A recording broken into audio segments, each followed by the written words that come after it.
이번 주에 드라마를 이렇게 보는데 이런 장면이 나오더라고요. 이분이 32년 차 결혼하신 분인데 이혼을 하겠다고 찾아온 거예요. 변호사 사무실에서 왜 이혼하려고 하냐 그랬더니 이제는 나도 내 인생을 살고 싶습니다 이렇게 얘기합니다. 그래서 남편과 아들이 너무 놀라서 좀 말려달라고 변호사 사무실을 찾아봤어요. 그래서 어머니가 왜 이러냐 했더니 이 아들이 하는 말이 이렇게 얘기하는 거예요. 갱년기에 조금 달라지시더니 그게 회복이 안 돼서 이렇습니다 라고 얘기합니다. 이 어머니가 그 소리를 듣고 나서 폭발을 해버립니다. 남편은 평생 동안 물도 자기 혼자서 못도 먹고 물 그러면 갖다 줘야 되는 그런 군인이었어요. 그리고 늘 이렇게 부대 배치 받을 때마다 옮겨 다녀야 돼요. 그러면서 평생 자기는 자기 인생을 살지 못하는 어머니로 살았던 거예요. 아내로서 사는 거예요. 그러면서 순간 폭발하면서 이 아들한테 그러는 거예요. 이제부터는 네가 챙겨. 그리고 남편한테는 이제는 물도 당신이 떠다 먹으라. 그렇게 하면서 폭발을 해버립니다. 그러면서 얘기하는 게 뭐냐면 나도 이제 내 인생을 살고 싶다. 나도 내 인생을 살고 싶다라고 합니다. 그런데 이 드라마 속에서 나오는 장면이지만 실질적으로는 황혼 이혼이 증가하고 있다라고 얘기합니다. 그래서 조론을 결국은 이분이 권유를 받고 조론을 하게 되어져서 이렇게 회복되어지는 것을 보게 되죠. 회복되어지는 것은 딱 한 가지입니다. 아내를 남편이 인정해주고 존중해주고 들어주는 거. 조론을 한 번쯤 생각해 본다면 언제입니까? 라고 물어봤습니다. 그런데 이렇게 얘기합니다. 혼자이고 싶을 때, 자주 싸우다 지칠 때, 존중받지 못할 때, 말이 통하지 않을 때, 사사건건 간섭할 때, 미디어에 조론하는 연예인들을 보고 이렇게 얘기합니다. 가장 심각한 게 뭘까? 대부분 이거라고 생각합니다. 존중받지 못할 때, 말이 통하지 않을 때, 결국은 서로 부부가 통하지 않는 것, 소통이 안 되는 것. 소통이 안 되는 건 뭐라 그러죠? 불통이라고 그러죠. 불통하기 때문에. 그래서 그거를 먹통이라고 그러죠. 먹통. 관계 속에서 소통이 안 되어지면 아주 심각하게 되어집니다. 그런데 소통 불능자들의 5가지 습관이 있다고 합니다. 여러 가지 습관이 있지만 이 책에는 이렇게 얘기하고 있습니다. 내가 세상의 중심이라는 인식. 이 첫 번째 습관 하나만으로도 인간관계에서 벌어지는 모든 갈등과 불통을 설명할 수 있을지 모른다. 왜냐하면 모든 사람들이 하루 온종일 내가 세상의 중심이라는 주문을 무의식적으로 되뇌이면서 걸어다니기 때문이다. 누가 중심이라고요? 내가 세상의 중심이야. 예, 좋은 생각일 수 있습니다. 예, 맞습니다. 내가 세상의 중심이 되어야 됩니다. 하지만 내가 모든 것의 중심이라는 그 인식 속에서 다른 사람을 존중하지 않고 무시하고 자기만 생각할 때 문제가 되는 거죠. 예수님 당시도 마찬가지입니다. 왜 예수님을 죽이는가? 왜 예수님을 죽였는가? 라고 하는 것은 하나님을 섬긴다고 하고 하나님을 믿는다고 했었던 종교 지도자들이 하나님과 불통이 되기 때문에 가장 심각한 것은 종교 지도자들이 하나님을 믿는다고 하고 하나님을 섬긴다고 하는 자들이 하나님과 불통이다. 이 시대도 한번 돌아와야 되지 않을까. 그래서 저는 늘 외칩니다. 목사부터 변해야 된다. 목사부터 변해야 된다. 라고 얘기하죠. 누가복음 23장 34절에 예수님이 십자가에서 매달려서 이렇게 외칩니다. 같이 읽겠습니다. 시작. 예수께서 이르시되 아버지 저들을 사하여 주옵소서. 자기들이 하는 것을 알지 못합니다 하시더라. 그들이 그의 옷을 나눠 제비 뽑을세. 이 예수님의 옷을 다 벗기고 나눠고 찢어서 막 날아가는 거예요. 얼마나 예수님이 수치를 당할까. 나체 속에 나체로 십자가에 못 박혀서 얼마나 부끄러울까. 그런데 사람들은 모르는 거예요. 이 성경 구절 속에서 잘 보세요. 뭐가 심각한 건지. 제가 힌트로 주황색 글씨로 따옴표를 해놨습니다. 그러면 말씀하시겠죠? 시작. 그것이 가장 심각해요. 자기가 뭘 잘못하는지 모르는 게 심각한 거예요. 그래서 예수님을 죽입니다. 자기들이 하는 것을 알지 못한다고요. 왜 그럴까요? 하나님을 모르니까. 하나님이 누군지 모르니까. 그래서 예수님이 베드로를 칭찬한 이유가 뭐예요? 베드로가 뭐라고 그랬길래요? 너희는 나를 누구라 하느냐라고 했을 때 뭐라고 했습니까? 주는 그리스도시요 살아계신 하나님의 아들이시나이다. 막 박수를 치는 거죠. 바요나 시몬아 내가 복이 있도다. 이를 내게 알게 한 이는 혈육이 아니요 누구라고요? 하늘에 계신 내 아버지. 누가 알겠다고요? 하나님. 하나님이 베드로에게 알려주셨다고요. 뭐를요? 예수님이 누구인가. 왜 복을 받는다고 얘기합니까? 왜 복이 있다라고 얘기했습니까? 예수님이 누구인지 아는 것, 그것 때문에 그는 얘기합니다. 네가 복이 있다. 여러분이 복된 사람이 되려면 어떻게 되죠? 누구를 알아야 됩니까? 예수님을 알아야 됩니다. 하나님을 알아야 됩니다. 그 복된 성도들이 되기를 축복합니다. 아멘. 너무너무 중요한 거예요. 하나님이 누구신가, 예수님이 누구신가를 바로 아는 것이 복된 사람인 줄 믿으시기 바랍니다. 이 시대는 그걸 모르니까, 그걸 몰라서 예수님을 죽였어요. 그렇다면 지금 이 시대는요, 뭐가 문제일까요? 동일합니다. 호세아 4장 6절 두 구절 한번 같이 읽겠습니다. 시작. 내 백성이 지식이 없으므로 망하는구나. 뭐가 없어서 망한다고요? 무슨 지식이요? 하나님을 아는 지식. 하나님을 아는 지식이 없어서 망한다고요. 망하는 게 달리 망하는 게 아니라 하나님을 몰라서 망한다고. 6장 6절 시작. 나는 인애를 원하고 제사를 원하지 아니하며 번제보다 하나님을 아는 것을 원하노라. 뭘 원한다고요? 제사보다, 번제보다 하나님을 아는 것을 원한다. 그래서 예수님이 서기관을 칭찬하신 거예요. 질문합니다. 마지막 질문했죠?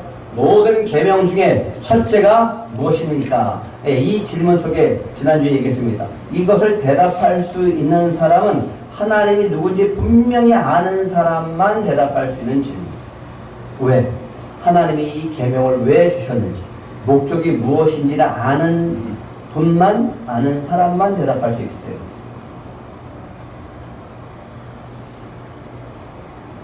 지난주 성경 구절입니다. 우리 마가복음 12장 29절부터 31절까지 한번 크게 읽겠습니다. 시작. 예수께서 대답하시되 첫째는 이것이니 이스라엘아 들으라. 주 곧 우리 하나님은 유일한 유시다.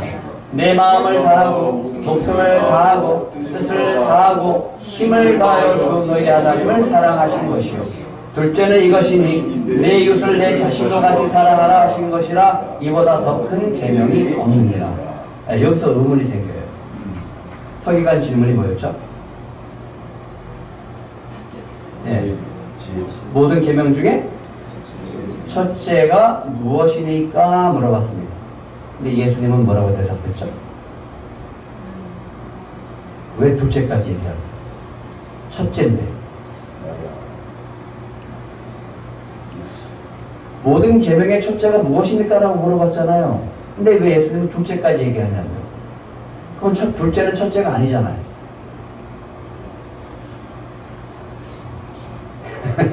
지난 시간에 말씀드렸는데 하나님의 사랑과 둘째 사랑에 비중이 같다라는 거예요. 다시요. 마태복음 복습을 하겠습니다. 마태복음 25장 40절 시작. 임금이 대답하여 이르시되 내가 진실로 너에게 이르노니 너희가 여기 내 형제 중에 지극히 작은 자 하나에게 한 것이 곧 내게 한 것입니다. 요한일서 4장 21절 시작. 우리가 이 계명을 주께 받았나니 하나님을 사랑하는 자는 또한 그 형제를 사랑할지니라. 예, 같다고요. 하나님을 사랑하는 것과 이웃을 사랑하고 형제를 사랑하는 것의 그 비중은 같기 때문에 둘째까지 얘기했고, 둘째는 곧 첫째와 같다라는 거예요. 서기관이 이런 대답을 합니다. 선생님이 옳소이다. 하나님은 한 분이시요 그 외에 다른 이가 없다 하신 말씀이 참이니이다. 또 마음을 다하고 지혜를 다하고 힘을 다하여 하나님을 사랑하는 것과 또 이웃을 자기 자신과 같이 사랑하는 것이 전체로 드리는 모든 재물과 기타 재물보다 어떻다? 낫습니다. 무엇이? 하나님을 사랑하고 이웃을 사랑하는 것이.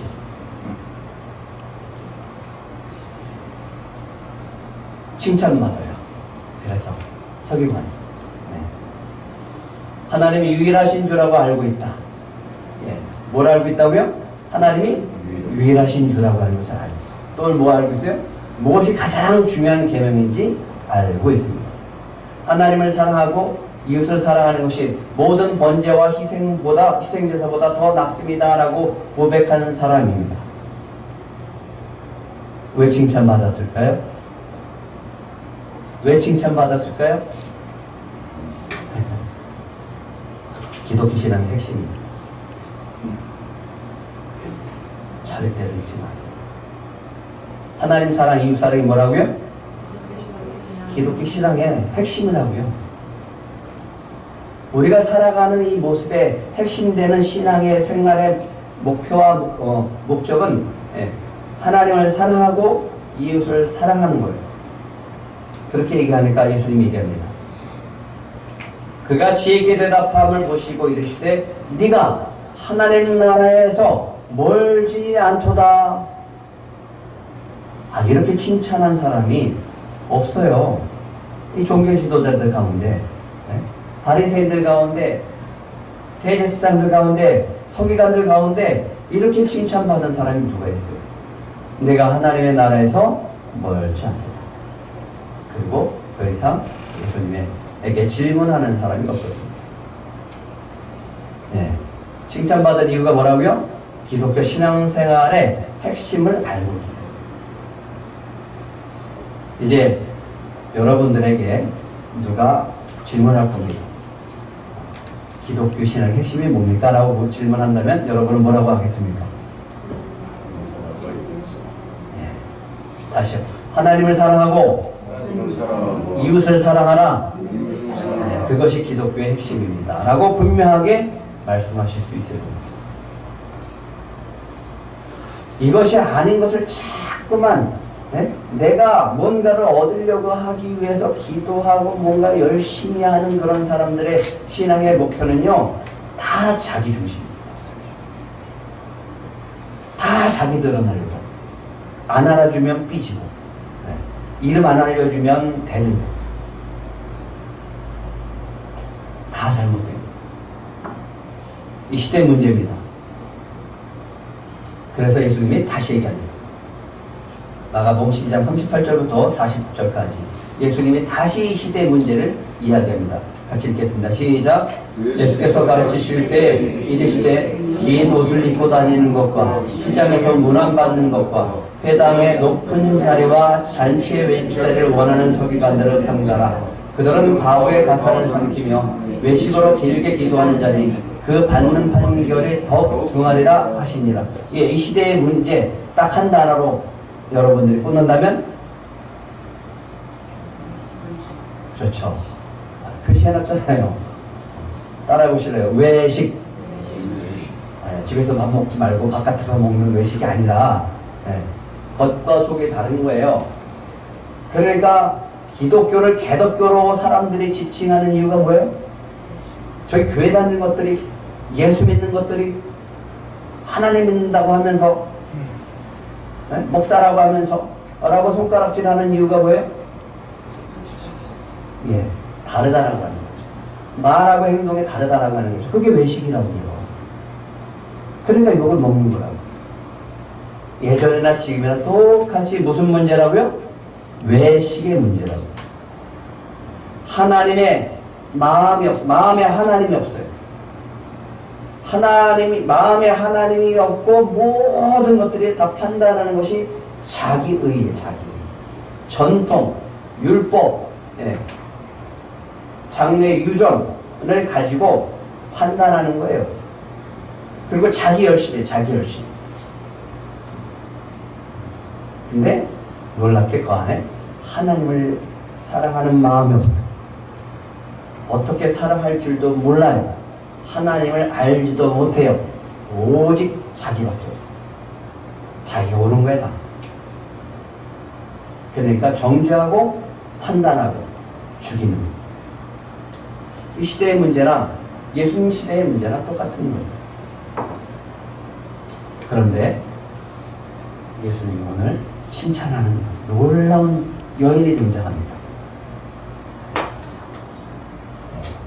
마가복음 10장 41절 42절 한번 같이 읽겠습니다. 시작. 예수께서 헌금함을 대하여 앉으사 무리가 어떻게 헌금함에 돈 넣는가를 보실세 여러 부자는 많이 넣는데 한 가난한 과부는 와서 두 렙돈 곧 한 고드란트를 넣는지라. 예수님이 헌금함 앞에 다 앉아 계신 거예요. 그리고 사람들의 헌금을 어떻게 하나 이렇게 지켜보시는 거예요. 어떻게 헌금함에 돈 넣는가를 보실세. 이게 두 렙돈입니다. 당시 있었던 두 렙돈입니다. 당시 헌금함은 한 13개 정도 있었다고 그래요. 앞에 보시면 이렇게 나팔 모양으로 되어 있는데 이것이 여인의 뜰, 성전 안에 들어가지 않고 여인의 뜰이라고 하는데 이 여인의 뜰 앞에 이렇게 13개 놓여 있었습니다. 근데 이 여인이 동전 2개를 넣었는데 과부가 넘는 두 렙돈을 계산을 해봤어요. 하루 품삯을 얼마로 책정하느냐에 따라 좀 다르지만 요즘 노동일을 하면서 보통 한 15만 원 정도 받는다라고 계산을 했을 때 2,500원 정도 되더라고요. 2,400원, 2,500원. 그렇다면 한 5,000원 정도 됩니다. 근데 5,000원을 냈는데 그 돈이 얼마예요? 43절 한번 같이 읽겠습니다. 43절 시작. 예수께서 제자를 불러주시되 내가 진실로 너희에게 이르노니 이 가난한 과부는 헌금함에 넣는 모든 사람보다 많이 넣었다라고 얘기합니다. 예수님이 제자들을 불러요. 이제는 제자들에게 말씀하시고 가르치십니다. 끝까지 예수님이 십자가에 못 박힐 때 붙잡히시는 그 순간까지 예수님이 이제는 다른 사람들이 아니라 제자들에게 가르치세요. 그 첫 번째, 이 마지막 가는 길에 예수님이 굳이 과부의 헌금을 가지고 드리는 모습을 가지고 칭찬하는 이유가 뭘까를 우리가 생각해야 된다라고 해요. 44절 같이 읽겠습니다. 시작. 그들은 다 그 풍족한 중에서 넣었거니와 이 과부는 그 가난한 중에서 자기의 모든 소유 곧 생활비 전부를 넣으니라 하십니다. 왜 칭찬받을까라고 합니다. 왜 이 과부가 칭찬을 받는가라고 합니다. 이 성전에서 왜 이 과부를 유독 제자들을 불러놓고 칭찬하시는가라고 해요. 보여주고 싶고 깨닫게 하고 가르치고 싶은 거예요. 뭐가 칭찬받는 일입니까? 한번 따라해 보실래요? 오직 하나님만 의지하는 믿음. 오직 하나님만 의지하는 믿음. 근데 오직 하나님만 믿는 믿음 안에는 대책이 없어 보여요. 미련스럽게 보여요. 무모해 보여요. 가난한 중에 자기 모든 소유고 생활비 전부를 놓으면 어떻게 하라고요? 생활 어떻게 하라고? 라고 하는 염려가 생겨집니다.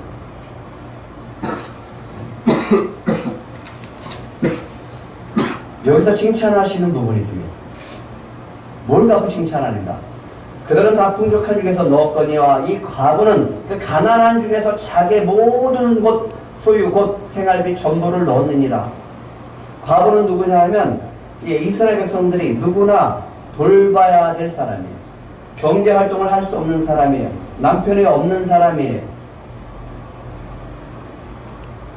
그래서 특별히 기여 없는 자로 불리고 하나님은 불쌍히 여기고 돌봐야 될 사람으로 정해놓으셨어요. 돈이 필요한 여인이잖아요. 누구보다 돈이 필요한 여인이잖아요. 근데 왜 전부 드리냐고요? 네, 이겁니다. 무모한 결정이에요. 드리고 싶은 마음에 무모한 결정한 것을 주님은 어떻게 보냐면 온전히 전적으로 하나님을 의지하는 것으로 봅니다. 뒷부분에 또 이런 여인들이 나옵니다. 돌이 이렇게 큰 돌이 예수님 무덤에 가려져 있었어요. 그런데 이 막달라 마리아를 비롯해서 마리아들이 여인들이 안식 다음날 예수님이 부활하신 날 이 향유를 발라드리려고 새벽에 그 무덤을 향해 예수님이 묻힌 무덤을 향해 달려가면서 이런 염려를 하면서 갑니다. 같이 읽어볼까요? 네. 마가복음 16장 3, 4, 4절 시작. 서로 말하되 누가 우리를 위하여 무덤물에서 돌을 굴려주리오 하더니 눈을 들어본즉 벌써 돌이 굴려져 있는데 그 돌이 심히 크더라. 예, 갈 때는 무슨 근심을 하고 가요? 예, 돌이 큰 돌이 있는데 누가 우리를 위해서 굴려줄까? 대책이 없어요. 근데 가는 거예요. 갔더니 이 참 무식하고 무모해 보이는 이 여인들의 예수님을 사랑하는 마음속에 달려갔더니 이미 굴려져 있는 뭐예요? 예수님을 사모하는 마음. 주님이 뭘 기뻐하는가? 예수님을 사모하는 마음이에요. 생각 없어요. 그냥 대책 없어요. 그냥 이 마음만 갖고 하나님께 나아가는 그 모습을 하나님이 너무너무 기뻐한다. 그래서 사람들은 손가락질을 해요. 네. 좀 지혜롭게 살라고, 좀 생각 좀 하면서 살라고, 자기 몸 좀 추스리면서 살라고, 대책을 세워놓고 살라고. 어떻게 그러고 사냐고. 미리 보험 좀 들어놓고 좀 안전하게 살라고.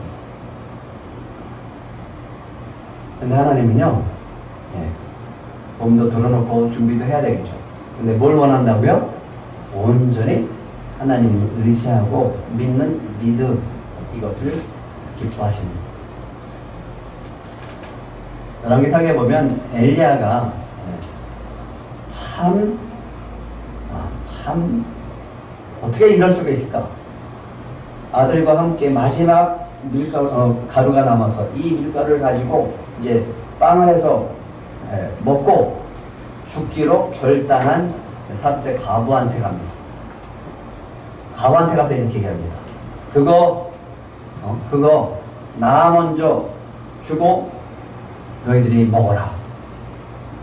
이렇게 뻔뻔한 선지자가 어디 있습니까? 여러분들은 어떻게 하겠습니까? 아들이 먼저입니까? 선지자가 먼저입니까? 이 뻔뻔한 선지자요. 딴 데 가서 알아보세요. 지금 먹고 죽으려고 하는데 벼룩에 간을 내먹지. 그래서 욕하지 않겠어요? 예, 그것으로 나를 위하여 작은 떡 한 개를 만들어 내게로 가져오고 그 후에 너와 내 아들을 위해서 만들라. 근데 이 여인이 순종해요.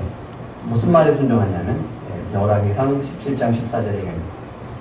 그렇게 하면 여호와가 비를 지면에 내리는 날까지 그 통에 가루가 떨어지지 아니하고 그 병의 기름이 없어지지 아니하리라. 이 시대 엘리야가 뭘 원하는 거예요? 하나님의 마음을 원하는 거예요. 하나님의 마음을 바라는 거예요. 온전히 바알과 아세라에 빠진 이 영혼들에게 보여지는 거예요. 온전히 하나님만 믿고 살아라. 우리 들꽃이라고 하는 이름도 그런 의미가 있는 거예요. 공중의 새를 보라, 심지도 않고 거두지도 않고 창고에 모아들이지도 아니하네. 너희 하늘 아버지께서 그리시나니 너희는 이것들보다 귀하지 아니하냐. 같이 읽겠습니다. 시작. 그러므로 염려하여 이르기를 무엇을 먹을까 무엇을 마실까 무엇을 입을까 하지 말라. 이는 다 이방인들이 구하는 것이라. 너희 하늘 아버지께서 이 모든 것이 너희에게 있어야 할 줄을 아십니다. 무슨 믿음이요? 하나님이 책임져 주신다는 믿음이에요. 하나님이 책임져 주신다는 믿음을 가지니까 타는 거죠. 여러 번 인용을 했지만 너무너무 이 계명이 가슴에 와닿는 거라서 또 인용하려고 합니다. 경남 거천고등학교 직업 선택의 10계명. 이거 읽을 때마다 막 눈물이 나요. 월급이 적은 쪽을 택하라. 내가 원하는 것이 아니라 나를 필요로 하는 것을 택하라. 승진의 기회가 거의 없는 것을 택하라. 모든 조건이 갖춰진 것을 피하고 처음부터 시작해야 하는 황무지를 택하라. 앞다투어 모여드는 곳에는 절대 가지 마라. 아무도 가지 않는 곳으로 가라. 장래성이 전혀 없다고 생각하는 곳으로 가라. 사회적 존경을 바라볼 수 없는 곳으로 가라. 한가운데가 아니라 가장자리로 가라. 부모나 아내가 약혼자가 결사 반대하는 곳이면 틀림없다. 의심치 말고 가라. 왕관이 아니라 단두대가 기다리는 곳으로 가라. 경남 거창고등학교의 직업 선택의 10계명입니다. 워낙 유명한 계명이기 때문에 한번 다시 인용해봤습니다. 멋있다라고 해요, 사람들. 멋있다. 근데 자기는 안 가. 안 가면요, 경험 못해. 가는 사람만이 경험. 선택하는 사람만이 경험한다. 근데 요즘은 안 해요. 좋은 거 알아요. 근데 알면서 안 해요. 왜? 안전한 게 먼저입니다.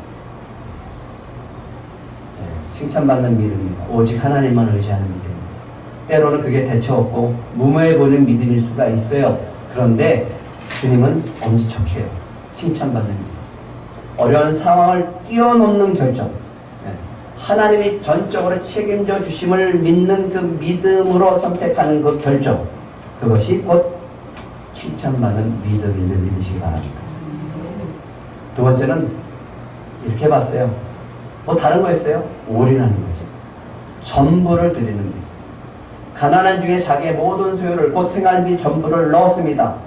전부를 넣었다고요. 전부.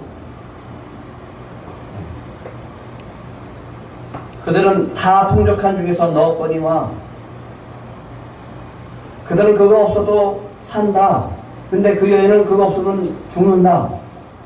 그 가보니 그 가난한 중에서 자기 모든 소유 곧 생활비 전부를 넣느니라 하시니라.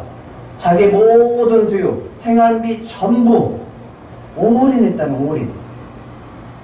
우리 한국 사람은 올인을 잘해요. 네? 도박하면 끝까지 해. 술 먹으면 끝까지 간다니까. 제가 예전에 오락실에 갔었어요. 그랬더니 거의 동전 넣으면 이렇게 돈이 나와서 막 이렇게 그걸 뭐라 그래? 빠칭코라 그래? 그런 게 있었어요. 고등학교 졸업을 할 때 있었어요. 오락실에 가면. 근데 처음에 따는 것 같이 되는 거예요. 근데 자꾸만 잃어요. 이것까지 쓰면 안 되는데, 이것까지 쓰면 안 되는데, 이거 쓰면 안 되는데, 이거 쓰면 안 되는데 하면서 올인하고 나올 때가 많았어요. 그리고 그래요. 내가 다시는 안 간다. 다시는 안 간다 그러는데 어느새 내가 또 그 자리에 앉아 있더라고요. 언제까지요? 망할 때까지.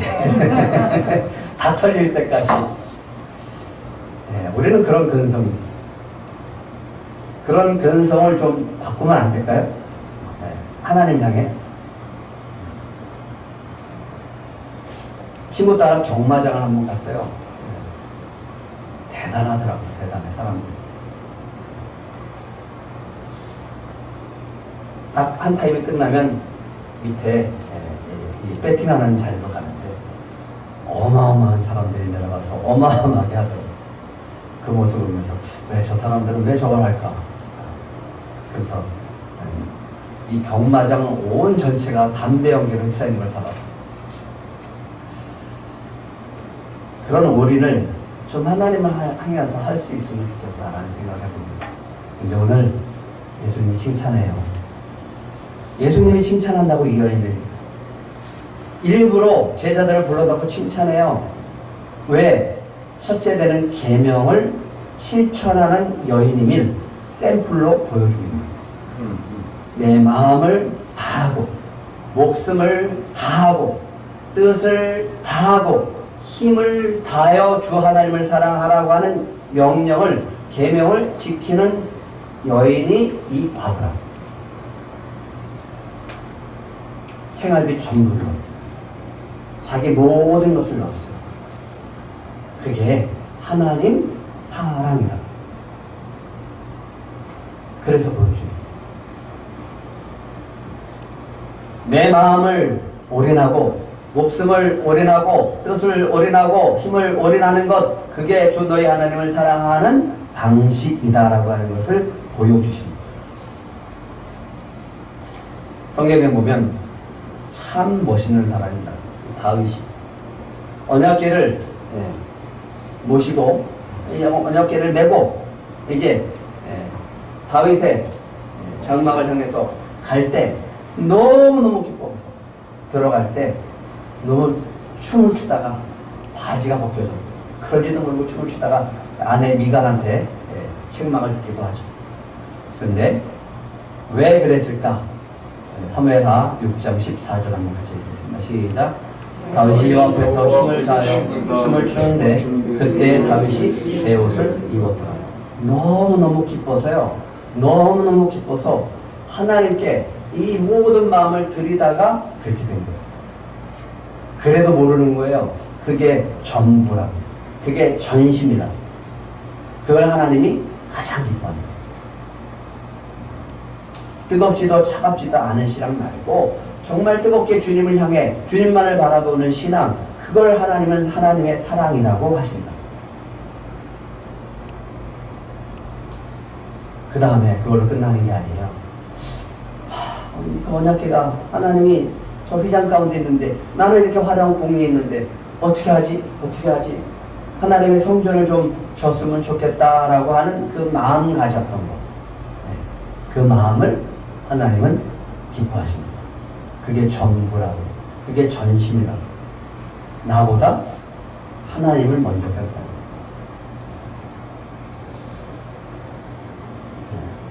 교회에서 성전 건축을 할 때 성전 건축 뭐 이렇게 잘못됐다라고 하지만 우리는 옛날에 그랬으니까 교회를 건축을 할 때 우리 폐물을 드렸어요.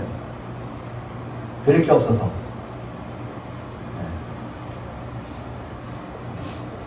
그런 생각을 했어요. 왜 드렸을까? 왜 드렸을까? 솔직히 얘기하면 좀 바라는 마음도 있었어요. 하나님한테 뭔가 받고 싶은 마음들. 그런데 그거를 결정하고 드린다라고 하는 마음속에는 한 가지가 있었어요. 하나님을 사랑하는 마음이기 때문에 우리의 회물을 드릴 수 있었어요. 그리고 결단도 했어요. 하나님, 우리가 버는 것에 더 드리겠습니다. 하나님의 성전을 위해서, 교회를 위해서, 교회를 사랑하는 마음을 위해서. 주님이 이렇게 얘기합니다.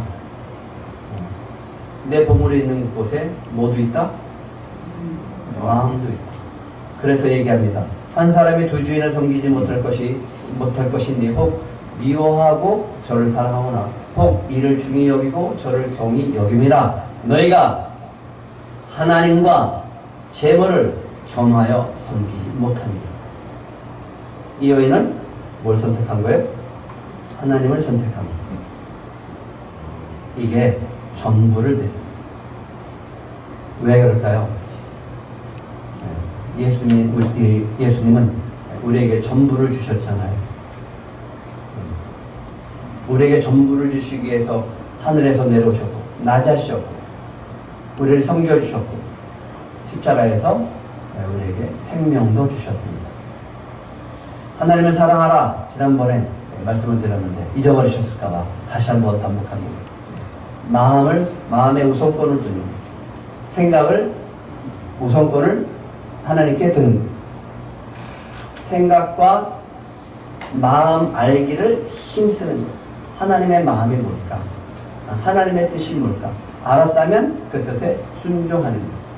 그리고 그 모든 것들이 나오죠. 여인처럼 내 모든 것을 맡기고 판단하고 결정했으면 행하는 것.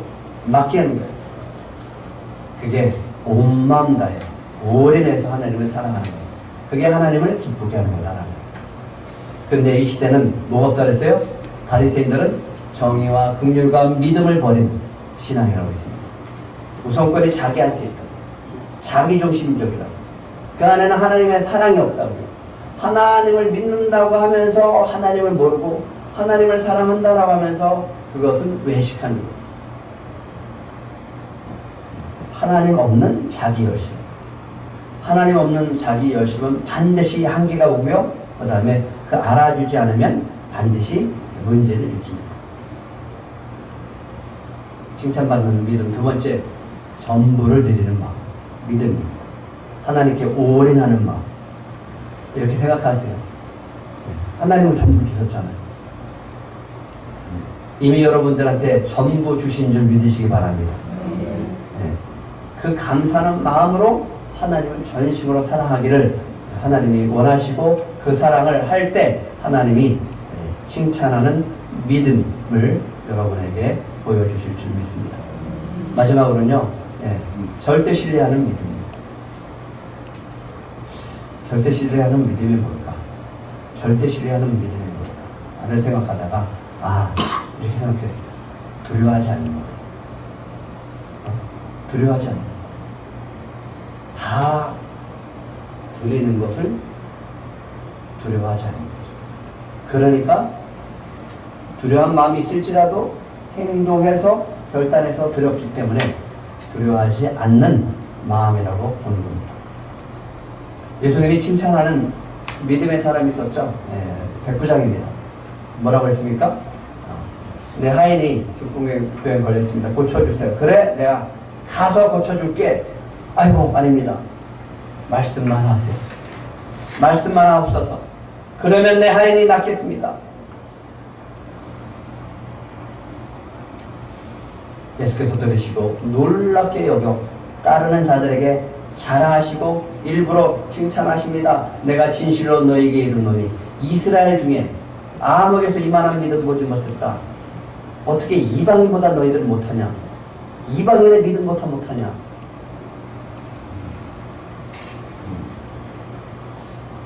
아브라함의 믿음이죠. 하나님이